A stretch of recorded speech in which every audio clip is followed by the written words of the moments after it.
Bienvenue dans notre émission Sabbat Délices. Chers amis, merci de nous accueillir au sein de vos foyers. Quelle bénédiction d'être réunis en famille pour ce délicieux partage dans l'adoration. N'est-ce pas, Dominique?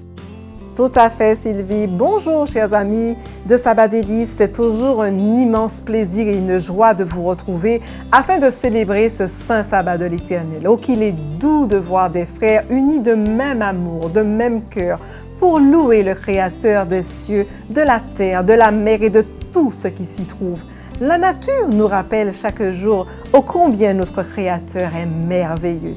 Et pour tant d'amour déployé pour contribuer à notre bonheur, nous ne pouvons rester insensibles. Alors louons notre Seigneur, adorons le Roi des Rois.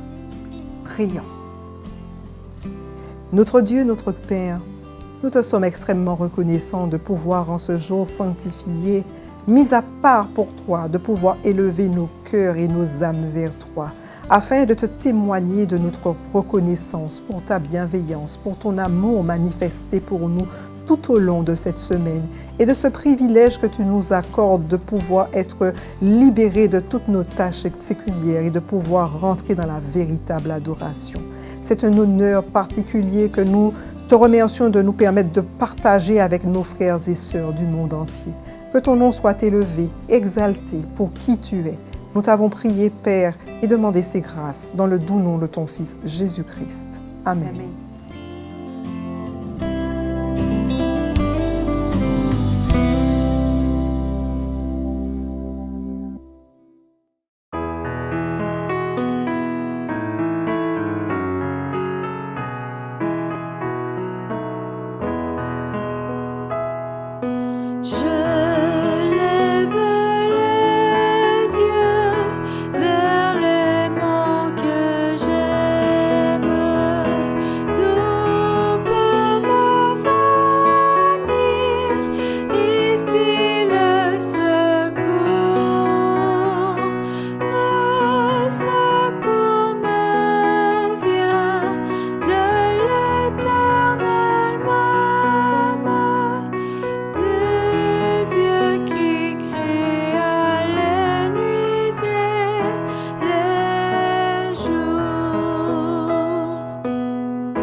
C'est bel et bien décidé.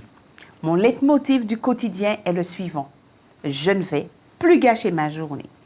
Je ne veux pas être malheureuse. Qu'y a-t-il de plus beau que de ne pas se laisser contrarier par quiconque et être malheureux? Chers amis, y avez-vous déjà réfléchi? Et toi, Dominique? Eh bien, Sylvie, je crois que nous allons parler d'un phénomène en vogue depuis déjà quelques années et qui aujourd'hui fait partie intégrante de notre quotidien. Il s'agit du stress. Effectivement, nous parlerons plus de la gestion du stress et par conséquent du repos de Dieu. Non pas celui que nous avons après nos activités professionnelles ou personnelles, mais celui qui consiste à pouvoir se reposer en Dieu, quelle que soit la situation à laquelle nous serions confrontés. Parce que je crois judicieux de signaler qu'il s'agit là de rentrer dans le repos de Dieu. Et celui-ci concerne bien tous les domaines de la vie. En résumé, nous verrons qu'entrer dans le repos de Dieu, c'est être capable de ne pas être contrarié dans la gestion des activités professionnelles, familiales. Ne point être malheureux, captif de la machine infernale du stress.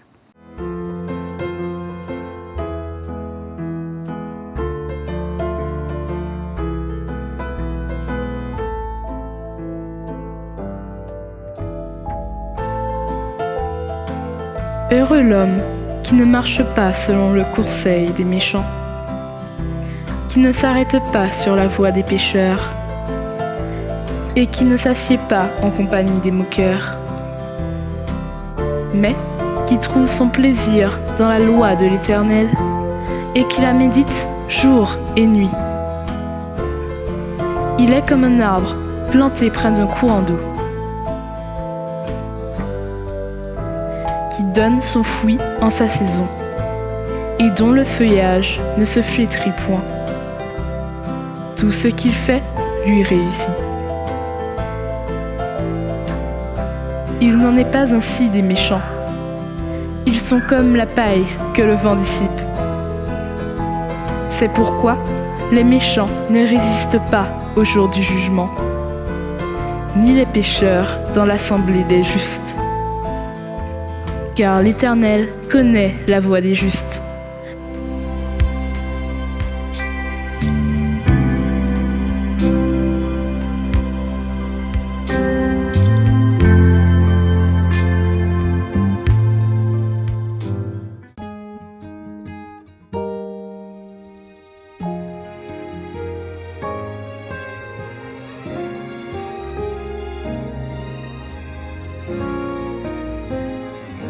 Merci pour le soleil, merci pour la pluie, merci pour les rires et les douleurs aussi.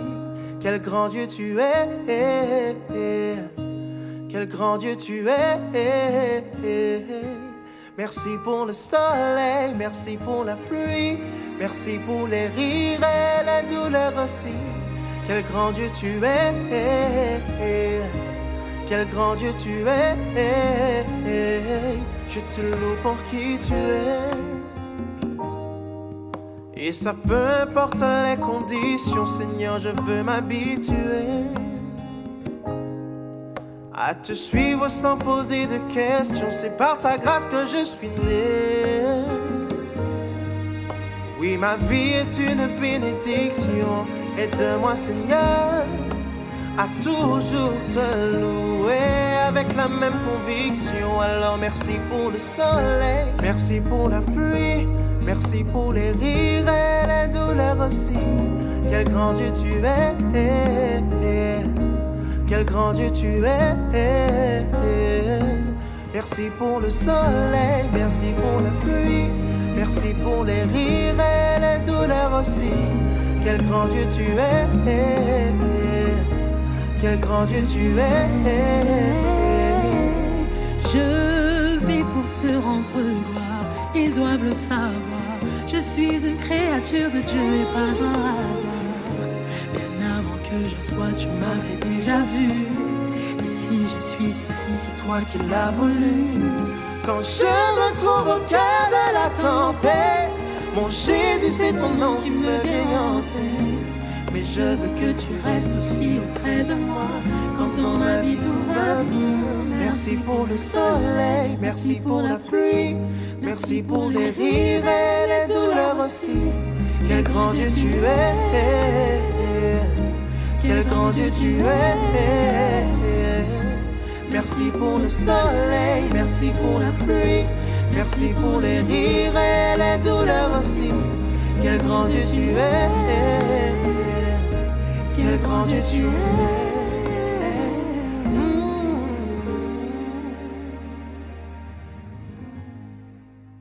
Dominique, aurais-tu déjà réfléchi au fait qu'il soit possible de vaquer à toutes nos activités en donnant du repos à nos âmes sans aucune inquiétude? Alors Sylvie, je pense que cette question pourrait être élucidée par le choix personnel de se fier à Dieu, afin qu'il dirige les choses simultanément avec chacun.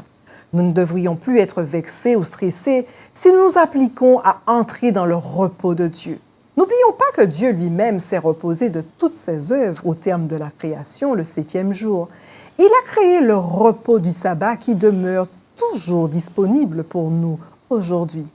L'apôtre Paul, dans l'Épître aux Hébreux, chapitre 3, verset 3, écrit en première partie du verset « Pour nous qui avons cru, nous entrons dans le repos. Alors, par-dessus tout, nous devons nous efforcer de rentrer avec zèle dans ce repos. » Sylvie, je crois fermement que Dieu n'a pas créé l'homme pour qu'il soit épuisé, stressé, violent, colérique, difficile à vivre. Je partage en effet cette réflexion et je complète en disant que ces situations se présentent tout simplement parce que souvent, nombreux sont ceux qui ne savent pas faire confiance à Dieu et refusent d'entrer dans son repos. Nous retrouvons dans la Bible 4 mots qui font partie intégrante de la recette à appliquer pour entrer dans le repos de Dieu. S'asseoir, pour apprendre à rentrer dans le repos de Dieu. Se lever, pour résister au diable. Marcher, apprendre à marcher avec Dieu. Marcher par la foi. Marcher dans l'amour de Dieu. Et enfin, courir, faire notre cause pour être vainqueur. Notons ce que le prophète Ésaïe au chapitre 40, verset 31 écrit. « Mais ceux qui se confient en l'Éternel renouvellent leur force. Ils prennent le vol comme les aigles. Ils courent et ne se lassent point. Ils marchent et ne se fatiguent point. »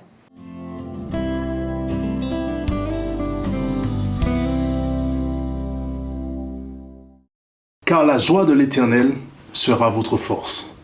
Cette déclaration, chers amis, qui se trouve dans Néhémie 8, le verset 10, la dernière partie du verset, nous fait penser de manière spontanée à un lien étroit entre la joie de l'Éternel et la force. Autrement dit, il semble que le texte veut dire que la joie de l'Éternel a un impact, une influence certaine et notable sur l'énergie, sur la force, sur la vie.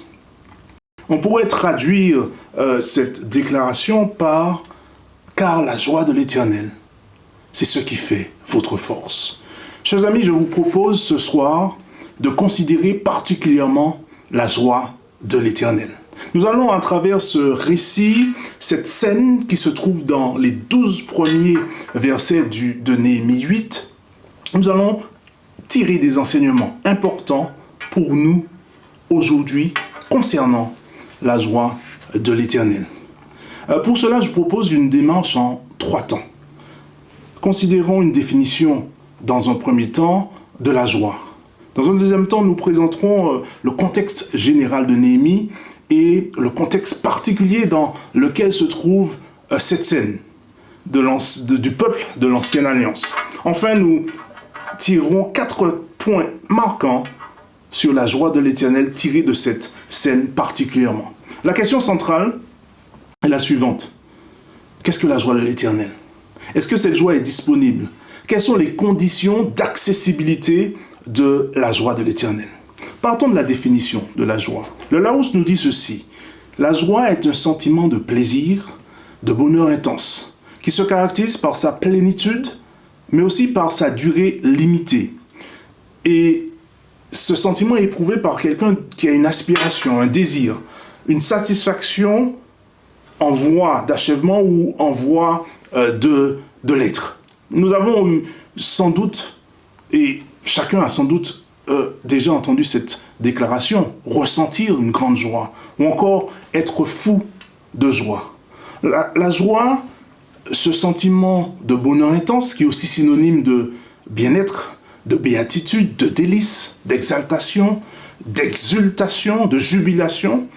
Les psychologues nous disent que la joie a un impact sur notre bonne humeur, sur l'accroissement de l'énergie, sur la motivation, sur la confiance du sujet. Mais revenons à notre texte de Néhémie. Nous sommes dans le contexte de la captivité. Rappelons qu'après la mort de Salomon, il y aura un schisme, une séparation, une division dans ce royaume que David avait fondé. Cette séparation en deux entités. Au nord, le royaume d'Israël, ayant pour capitale la Samarie. Au sud, le royaume de Juda, ayant pour capitale Jérusalem. En 722, on aura une première invasion, plutôt une invasion des Assyriens qui vont envahir le royaume du Nord et y mettre fin. Puis en 1686 avant Jésus-Christ, on aura une deuxième invasion du royaume de Juda qui va être conquis par les Babyloniens. Et en plusieurs étapes, le peuple va être emmené en captivité. Impensable, incroyable. Ce qui devait arriver, arriva. Malgré la mise en garde des prophètes, le peuple va être emmené en captivité. C'est l'exil, plus de nations, plus de villes, plus de temples. C'est la désolation. Mais cette situation est considérée aussi comme un abandon de Dieu. Mais l'Éternel n'abandonne jamais ses enfants, chers amis. J'aimerais répéter ce point car il est important. L'Éternel n'abandonne jamais ses enfants. Je souhaite que tu saches qu'il est tout près de toi, cher ami. Il reste fidèle à sa parole. Aussi, dans le passé, tu as fait le choix, des choix qui t'ont peut-être éloigné de lui, à tel point que tu es dans une phase de ta vie où tu te sens comme en exil. Sache qu'il ne t'a jamais abandonné. Jamais il n'abandonne ses enfants. Dans notre récit, chers amis, l'Éternel, en captivité à Babylone, avait révélé au prophète Daniel en vision non seulement le cours de l'histoire, mais aussi des révélations quant au retour d'exil. Zorobabel, Josué, le grand prêtre, Esdras, Néhémie vont être les artisans de ce retour qui va se faire en plusieurs phases. Voilà ce que nous dit Jérémie 29, verset 10. Mais voici ce que dit l'Éternel. Dès que 70 ans seront écoulés pour Babylone, je me souviendrai de vous et j'accomplirai à votre égard ma parole en vous ramenant dans ce lieu. Ainsi, chers amis, le livre de Néhémie nous rend compte de cette troisième étape du retour, la reconstruction des murailles de Jérusalem. Oh, ce sentier de reconstruction ne sera pas sans opposition, sans menace, dans une atmosphère de lutte, de pression dissuasive. Mais Néhémie, le grand réformateur, et ses collaborateurs ne vont pas se décourager, car ils savaient que le Créateur du ciel et de la terre était à leur côté. Oh, cher ami, j'aimerais te dire ce soir, si tu as entrepris une phase de reconstruction des murailles de ta vie, si tu as entrepris une phase de retour au Créateur de tout ton cœur, il y aura certainement des oppositions, il y aura certainement des vents contraires, mais reste ferme sur ta décision, car l'Éternel est de ton côté, car il veut avec toi. Et tous ceux qui sont disposés à t'accompagner dans cette reconstruction, l'Éternel veut façonner tous les compartiments de ta vie, tous les domaines de ta vie. Ne te laisse pas décourager. Ne te laisse pas arrêter dans cette dynamique de reconstruction. Car le Seigneur veut construire, bâtir avec toi ton projet de vie. Oh, dans cette scène particulière du chapitre 8, chers amis, il nous est présenté la lecture du livre de la loi. Et un dialogue riche va se voir entre le peuple et les leaders. Nous lisons les premiers versets. Je cite, « Alors tout le peuple s'assembla comme un seul homme sur la place et qui est devant la porte des eaux. Il dit à Esdras le scribe d'apporter le livre de la loi de Moïse, prescrite par l'Éternel à Israël. Et le sacrificateur Esdras apporta la loi devant l'assemblée, composée d'hommes et de femmes et de tous ceux qui étaient capables de l'entendre. C'était le premier jour du 7e mois. Esdras lut dans le livre depuis le matin jusqu'au milieu du jour sur la place qui est devant la porte des eaux, en présence des hommes et des femmes et de ceux qui étaient capables de l'entendre. Tout le peuple fut attentif à la lecture du livre de la loi. Ainsi, chers amis, le premier point marquant de ce récit est cette demande du peuple, comme un seul homme, nous dit l'auteur. Notons cette notion d'unité dans la démarche collective. Et quelle demande le peuple fait-il à Esdras? Apporter le livre de la loi de Moïse pour qu'il soit lu au peuple rassemblé comme un seul homme. Ressens-tu, cher ami, le besoin de connaître la volonté de Dieu? Ressens-tu le besoin de revenir à Dieu? Ressens-tu le besoin d'entendre, d'écouter, d'approfondir la parole de Dieu? Le peuple avait compris, comme le psalmiste, qui va déclarer « Ta parole est une lampe à mes pieds et une lumière sur mon sentier. » Oh, si tu as besoin de lumière sur le chantier de reconstruction de ta vie, sache que la parole de Dieu est là pour t'éclairer sur les décisions à prendre pour ta vie. Dans ton plan de vie, cher ami, l'architecte, l'ingénieur, le chef de projet est l'Éternel, le bâtisseur, le réparateur des brèches. Comme le peuple, tourne-toi vers la parole de Dieu. Le texte, la scène est intéressante. Elle continue en précisant que le peuple était persévérant dans l'écoute de la parole. Le texte nous précise que la lecture va durer jusqu'au milieu du jour. Depuis le matin jusqu'au milieu du jour. Verset 3. Le peuple fut attentif. Nous pouvons constater, chers amis, l'attention, la persévérance dans l'écoute de la parole. Les premiers versets du psaume 1er nous disent ceci: heureux l'homme qui ne s'arrête pas sur la voie des pécheurs, qui ne s'assied pas en compagnie de mon cœur, mais qui trouve son plaisir dans la loi de l'Éternel et qui la médite jour et nuit. Oui, chers amis, la parole de Dieu est source de plaisir. Prenons plaisir à méditer la parole de Dieu. Un point important dans cette scène, chers amis, tout le peuple se tient en place.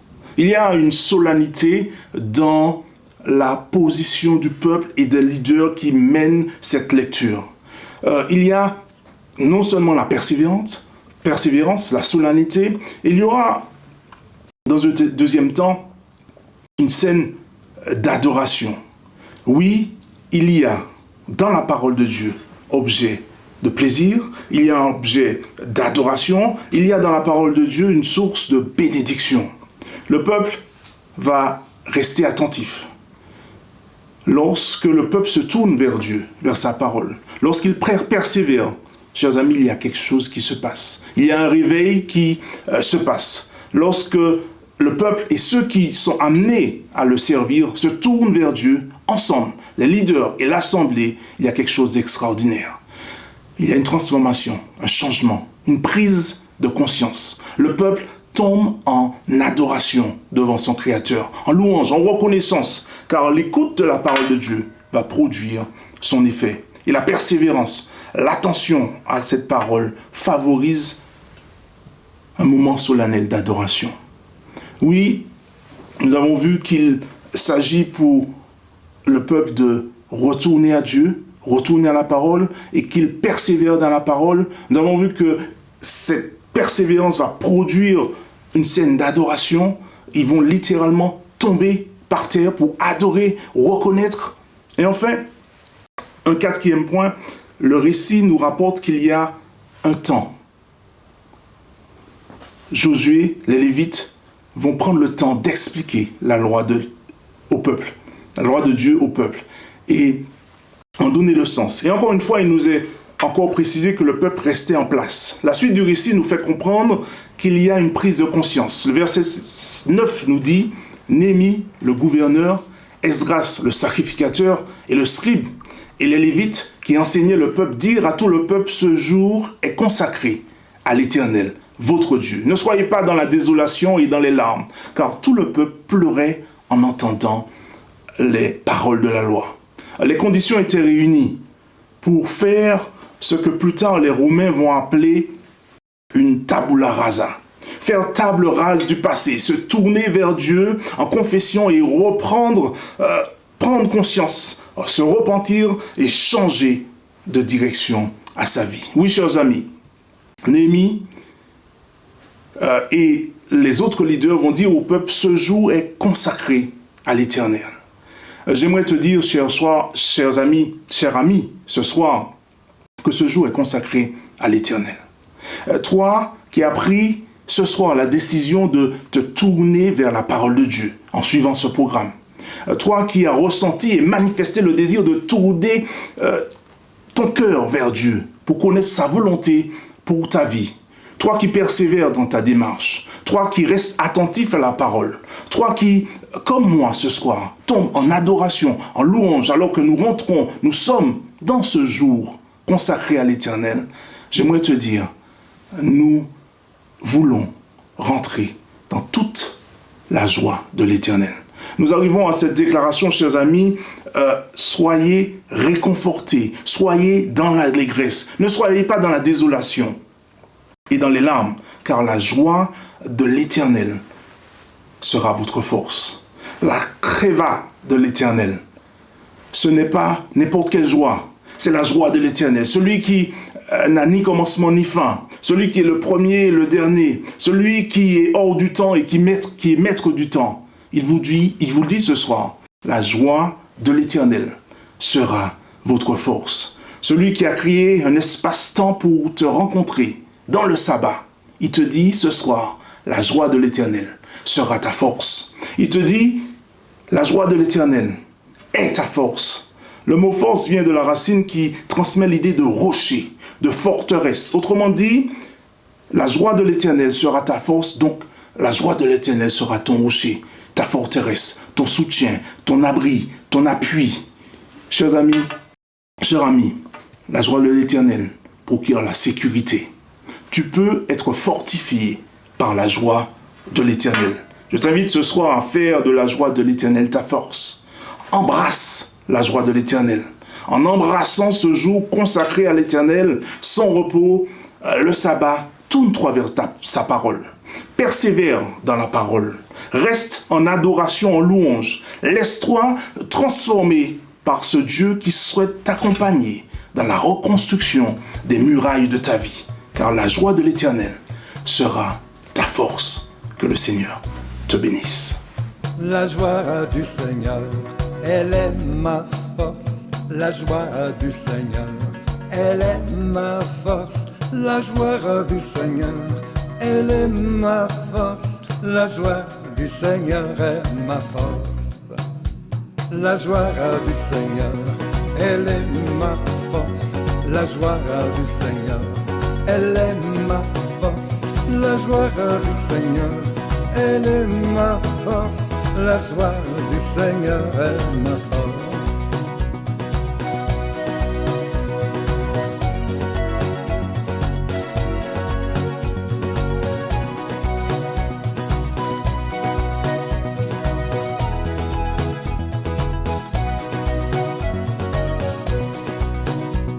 La joie du Seigneur, elle est ma force. La joie du Seigneur, elle est ma force. La joie du Seigneur, elle est ma force. La joie du Seigneur est ma force. Oui, il y a de la joie là dans mon cœur. Oui, il y a de la joie là dans mon cœur. Jésus m'a sauvé, la vie m'a donné. Oui, il y a de la joie là dans mon cœur. Oui, il y a de la joie là dans mon cœur. Oui, il y a de la joie là dans mon cœur. Jésus m'a sauvé, la vie m'a donné. Oui, il y a de la joie là dans mon cœur.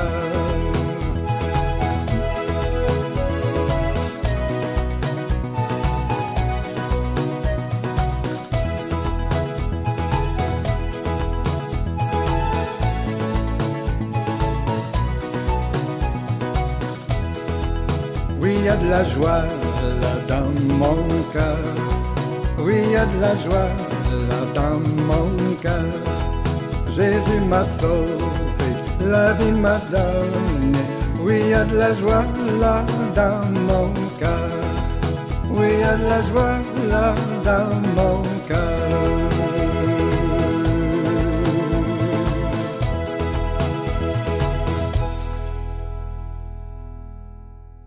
Aujourd'hui, nombreux sont ceux qui se donnent du stress parce qu'ils essayent de courir professionnellement, souhaitant rapidement baigner dans la prospérité matérielle, mettant ainsi en péril leur santé mentale, physique, la qualité de leurs relations familiales, amicales.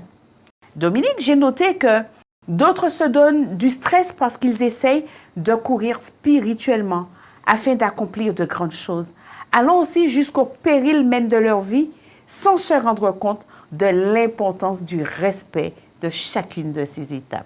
Tout à fait, Sylvie. Alors peut-être devrions-nous, tout comme les bébés, procéder de manière progressive, apprendre à s'asseoir, tenir debout, marcher et puis courir, que de vouloir d'emblée brûler les étapes et principalement celle de s'asseoir dans le repos de l'Éternel. Il est donc bon de retenir que la volonté de Dieu, c'est que nous apprenions à nous asseoir. Et une chose est bien certaine, gardons bien gravé dans nos cœurs que tout ce que nous faisons doit être fait dans la paix de Dieu et pour la gloire seule de notre Dieu. Alors Sylvie, prions. Éternel, notre Dieu, notre Père, nous voulons te remercier de ce privilège que tu nous donnes de goûter et de nous délecter à ton saint jour. Ce saint jour de repos qui nous apporte paix, joie et sérénité dans tous les domaines de nos vies. Puissions-nous, nous t'en prions chaque jour, nous raccrocher, Éternel Dieu, à ce saint repos que tu nous accordes, que tu as créé pour toute l'humanité. Et que tous, de même cœur, de même élan, nous puissions en profiter pour te nourrir, t'exalter et te glorifier. Gloire et honneur reviennent ainsi à notre Roi des rois, notre Seigneur des seigneurs, au siècle des siècles. Amen.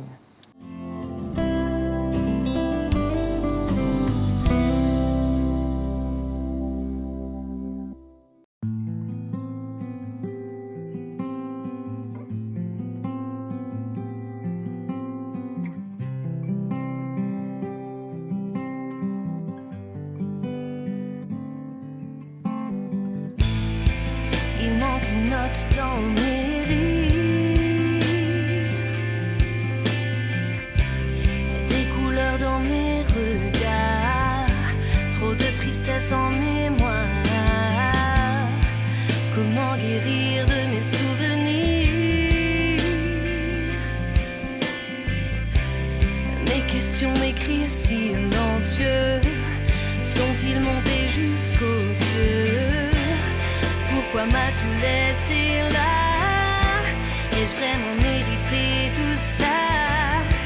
Je ne sais combien de larmes ont coulé, de jour en semaine mon âme s'est rouillée.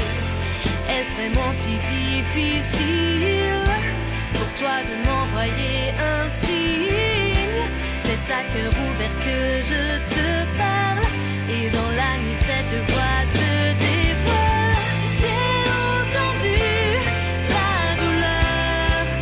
Chaque battement de ton cœur, j'ai recueilli avec soin chacune de tes larmes dans le creux de mes mains. Je lis comme une lettre d'amour, tes mots envoyés vers le ciel. Oh, vers le ciel.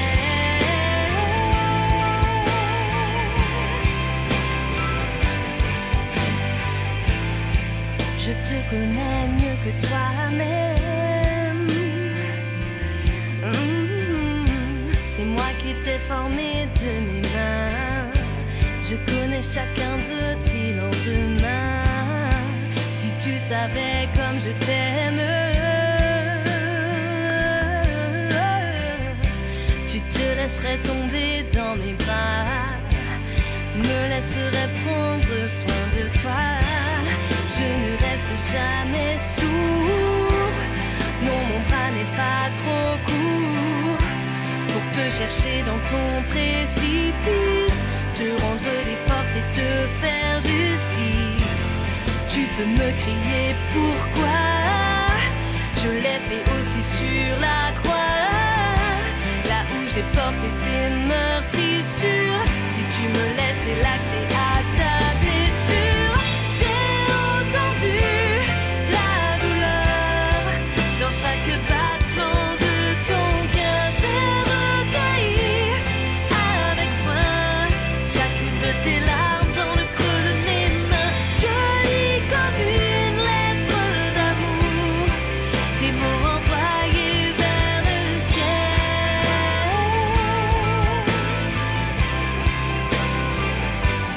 vers le ciel.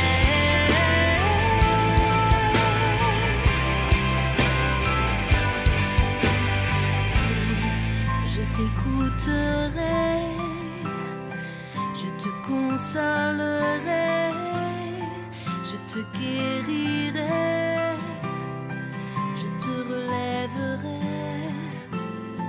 je t'écouterai, je te consolerai, je te guérirai, je te relèverai.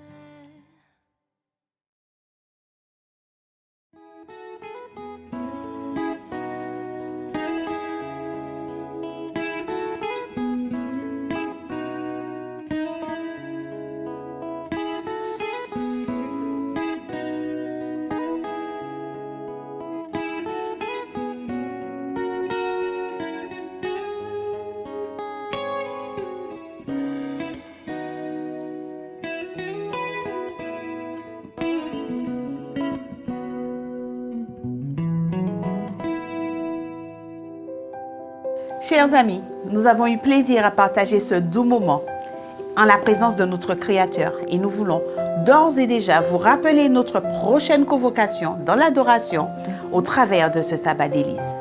Cette émission vous a plu? N'hésitez surtout pas à vous abonner, à la liker, la partager à tous vos contacts.